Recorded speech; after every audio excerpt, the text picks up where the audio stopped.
Onion Cycles podcast is about thought provoking, emotion evoking, action driven, step by step guidance to explore the unique, glorious, and wonderful ocean of your being. Because healing is a multi layered process of getting to know oneself. Become the self empowered empiric researcher by discovering the unique layers of your existence.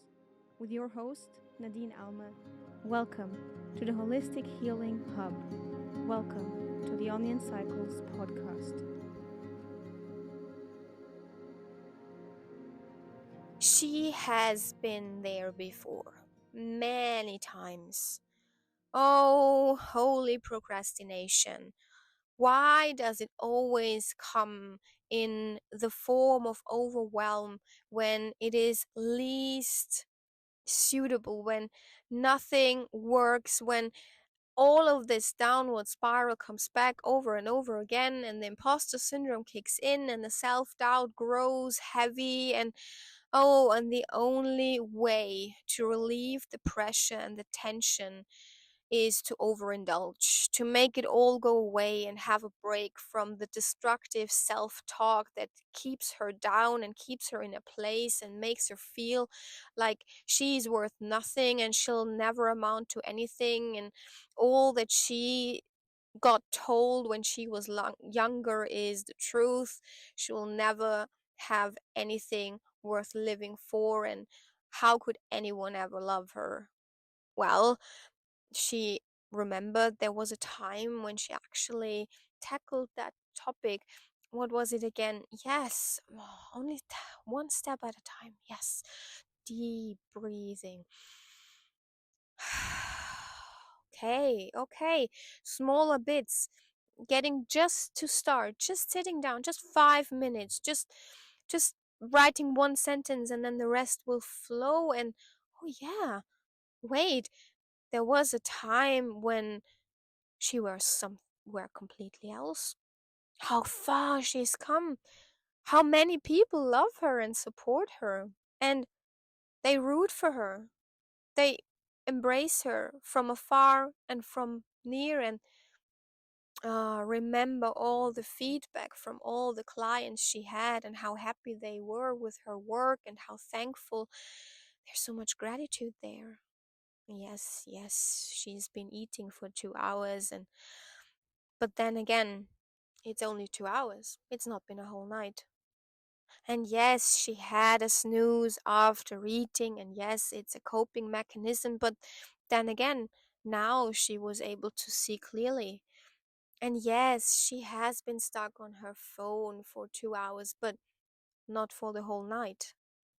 It's small steps. It's about recreating, redefining, reimagining who you want to be, and not discarding the process, not discarding the steps you take, not discarding yourself. You do the best you can, and as long as you don't lose sight of your goal, you're doing the work. Hello and a warm welcome, my beloved fellow healing, integrating onions. I warmly, wholeheartedly welcome you back to another episode of the Onion Cycles podcast. I am so happy to announce story 38, episode 39, Identity. Hello, everyone who's new here, tune in for the first time. Let me give you a digital embrace and welcome you in this space and place. Time that we give ourselves to be vulnerable, to investigate, to be self-empiric researchers on the quest of getting to know ourselves, because that is the only way that we can integrate, that we can heal ourselves and become the versions that we truly want to be, emanate the light that is already within us, and truly live our lives with purpose. I am grateful you tuned in again. Today we have the topic of identity. Last week, if you recall, we were talking about belief systems, and how beliefs stem from our emotions and make up the blueprint of our reality. Now, even deeper than beliefs goes identity. As you can maybe remember from last week's episode, I talked about how I was participating in a 5-day free challenge by Tony Robbins. So, a lot of what I talk about today comes from these 5 days and makes up this podcast episode. Each episode, you can download for it a free worksheet on my website, www.wonderfinder.org.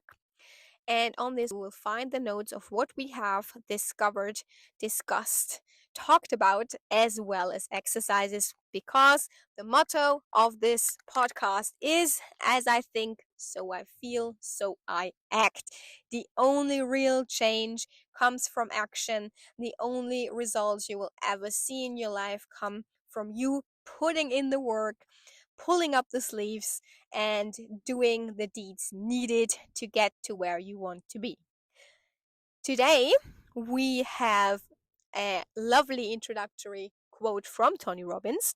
The strongest force in the human personality is the need to stay consistent with how we define ourselves.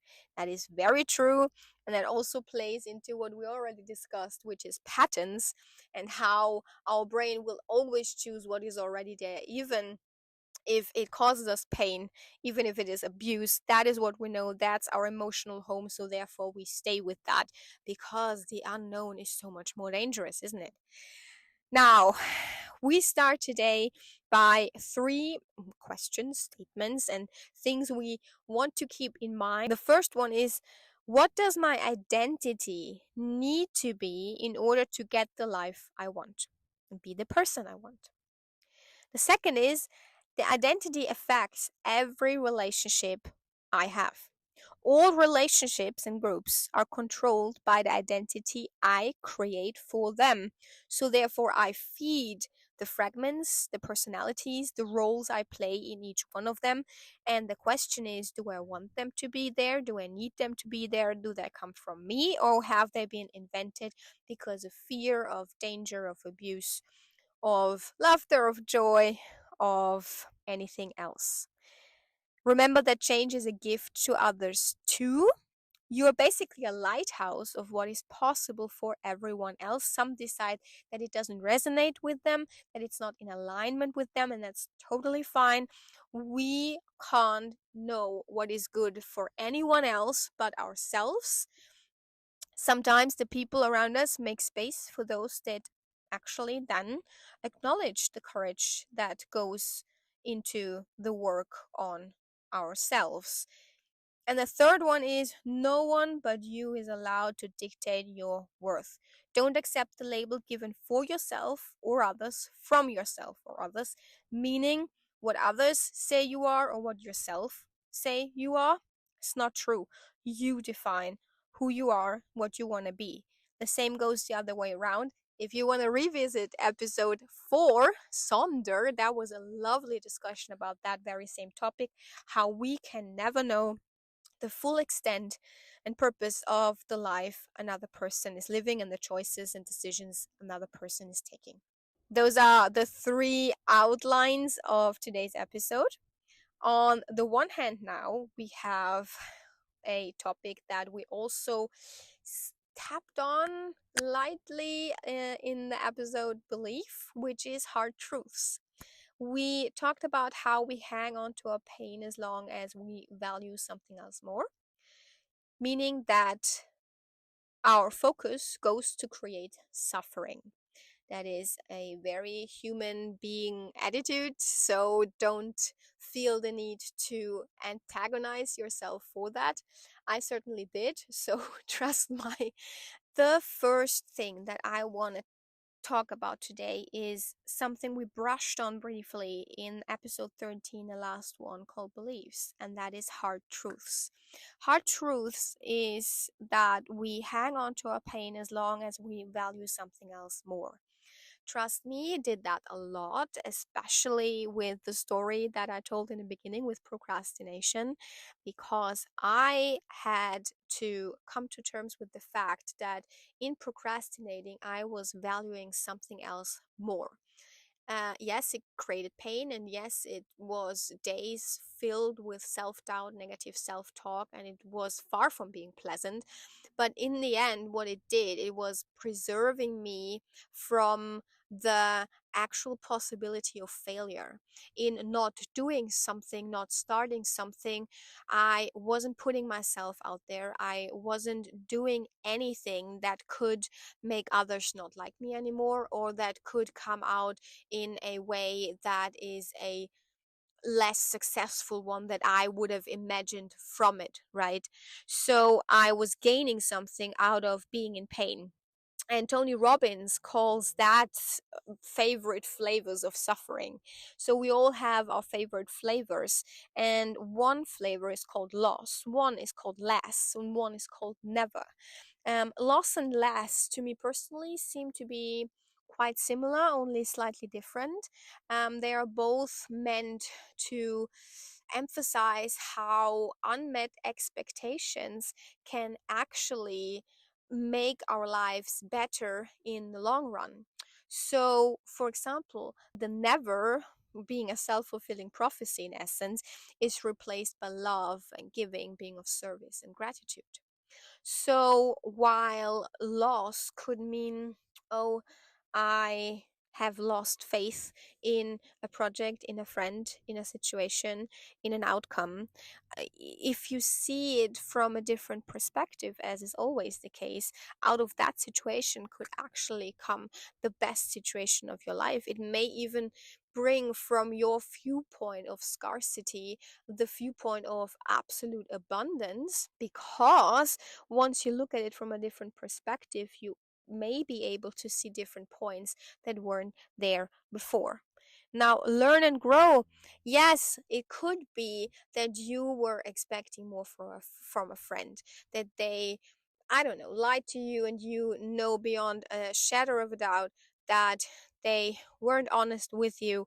From that could also come a learn and grow opportunity, because it would mean that you decide, oh, that's not my range of worthy. I am worthy so much more than this.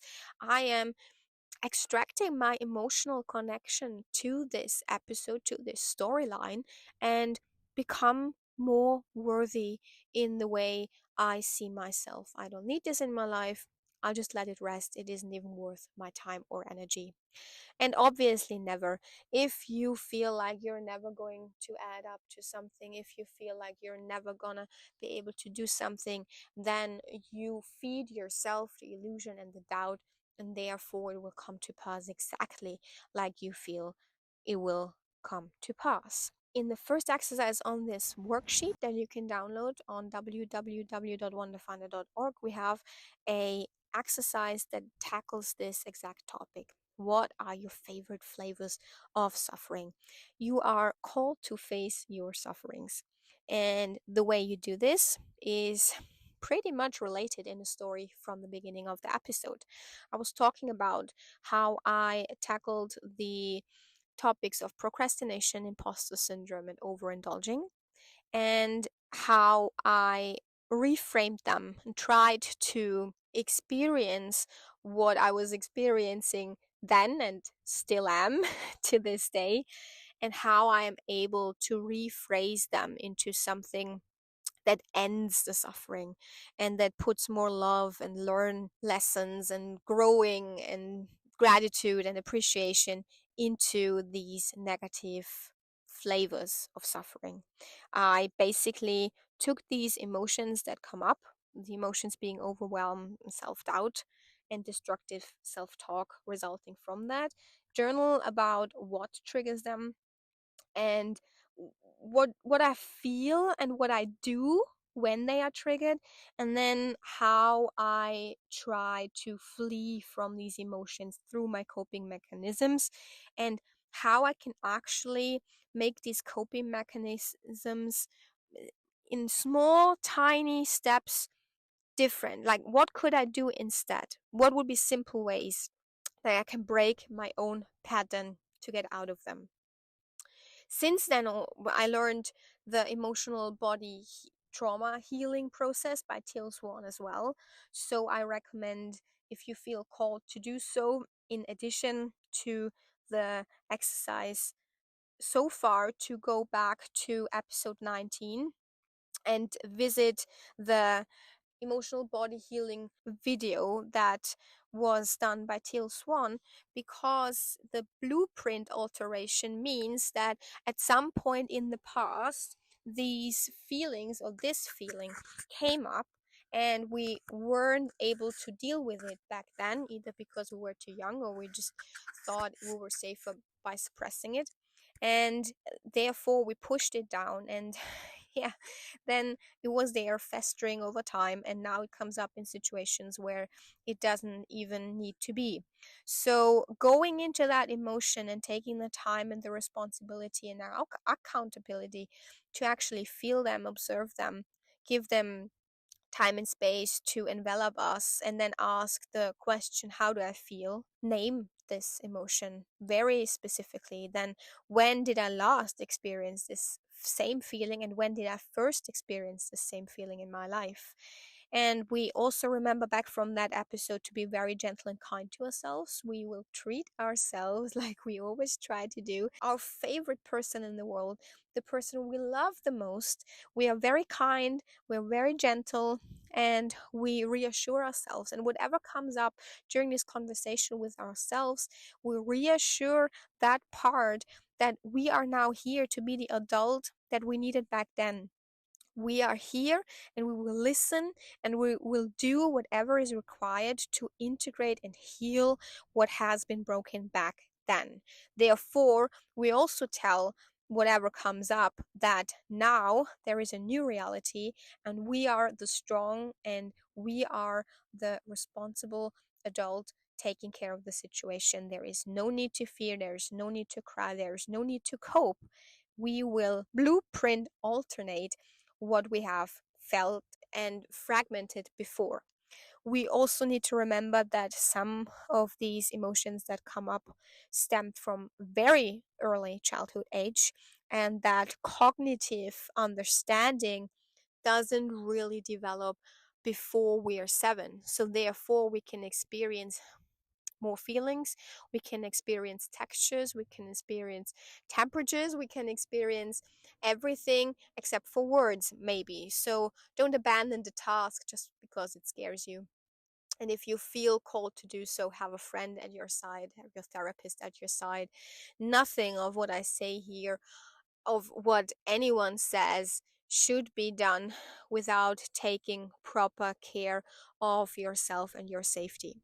The other thing I want to talk about is the second exercise on the worksheet, and that is redefine your identity, because that is what this episode really is about, right? It is about asking ourselves the tough questions. Who are we?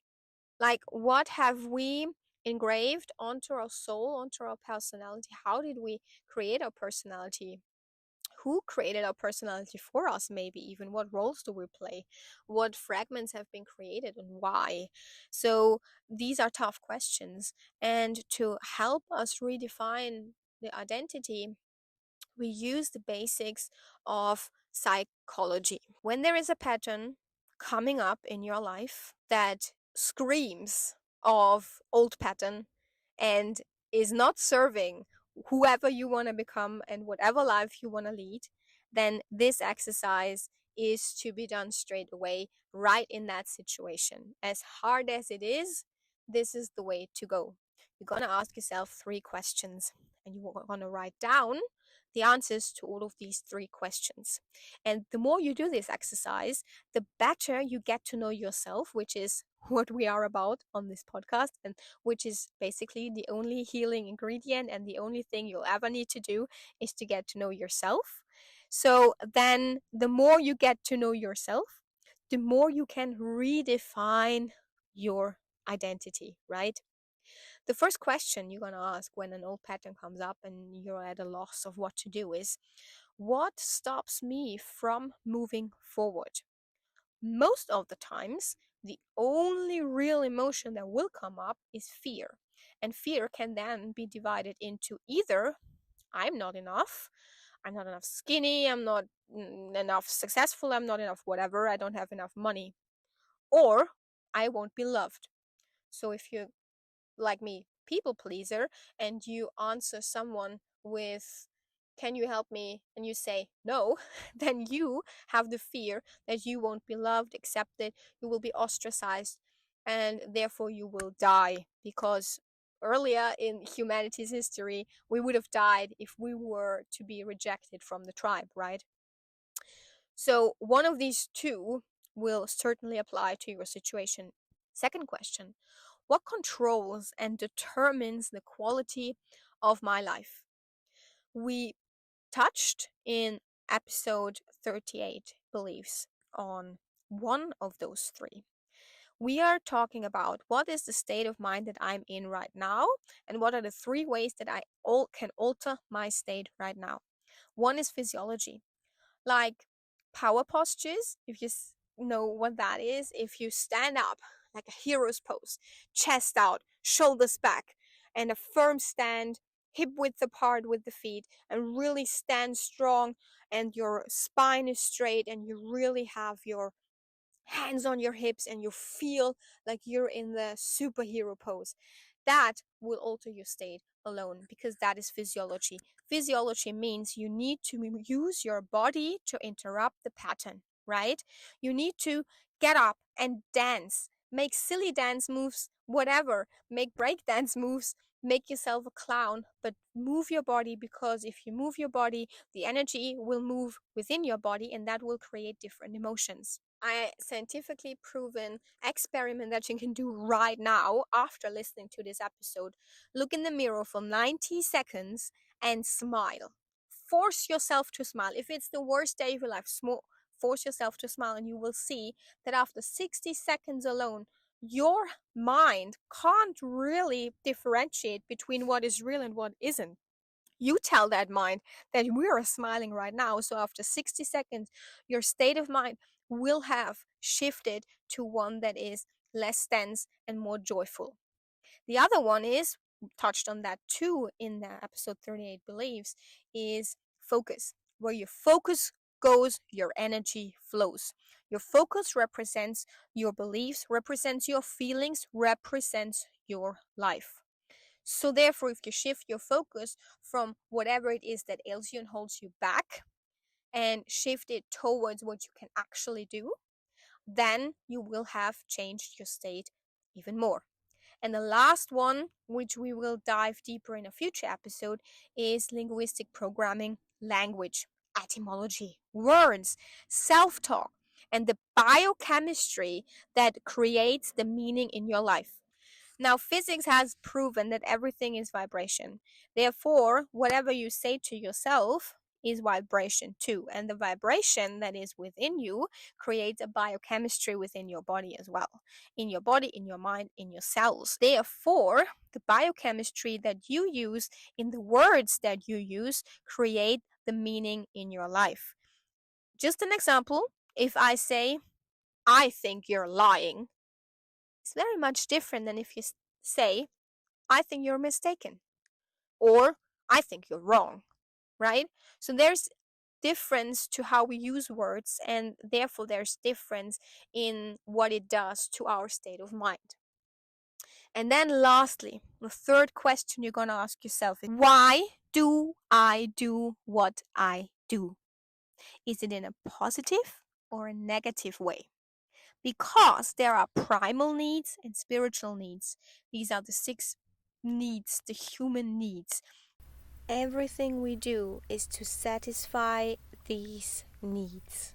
So the primal needs are certainty versus uncertainty. It's a paradox. So on the one hand, we need stability, like the basic necessities need to be met, right? We had that in the Maslow pyramid a couple of episodes ago. The certainty could also come, if any basic necessity isn't given, like shelter or food, through faith, like just power through belief in something greater, right? But we also need uncertainty because we need change. We need to exercise our emotion. We need to exercise our feelings, our body. That is what being human is all about, right? We need variety. We need stimuli. There's a whole industry out there called entertainment industry that thrives on that need to be entertained, right? We also have the paradox between the primal needs of significance versus love and connection, meaning significance is being unique and individual, as feeling the need to have recognition in your life from others, significance through everything, even if it is anger, even if it is gossip, even if it is creating complex problems for yourself. Like I said, you can use these primal needs in a positive or negative way. But why do I do what I do, right? Is it for the creating certainty? Is it to fulfill the need of uncertainty? Is it to fulfill the need of significance or love and connection? We also have spiritual needs. Like all the money in the world, we know all the stories, wouldn't make you happy alone. It's what's deep down in us, the soul that wants to grow. Because there's always going to be another mountain that we want to climb. And if there isn't another mountain that we want to climb, we will decline in our spiritual health. We also have the spiritual need of contribution. There is a greater good. There is meaning. There is purpose in being of service to others. There's also scientific studies about how much more happy it makes us to make others happy, right? So the next time you come into a rut and you come to recognize that you're actually in an old pattern that defines an old identity that you no longer want to feed, you have three questions that will make yourself get to know yourself so much better. And from there, understand yourself better. And from there, get to realize the new you, the new identity you want to create for yourself. I hope this episode was of service to you because my spiritual need is contribution today. I just want to put content out there that is of service to others. And of course, it feeds into my significance as well because recognition from others is something that also feeds me. I try to keep it balanced and I try to keep it real. If you have anything you want to share in regards to this episode, share it in the comments as well, because we say it all the time, sharing is caring. Someone out there might actually really need what you have in your mind for them to be able to know that they are not alone on their journey. And as always, I thank you very much for tuning in again. I appreciate it a lot that you spend some of your time, some of your energy with me, with us, with this wonderful, beautiful, challenging, courageous journey of growing, of changing, of thriving. And I wish you all the very best from my heart straight to yours, all the love and light, everything you need, and a pinch of what you want too. And until next time, my beloved fellow healing, integrating onions.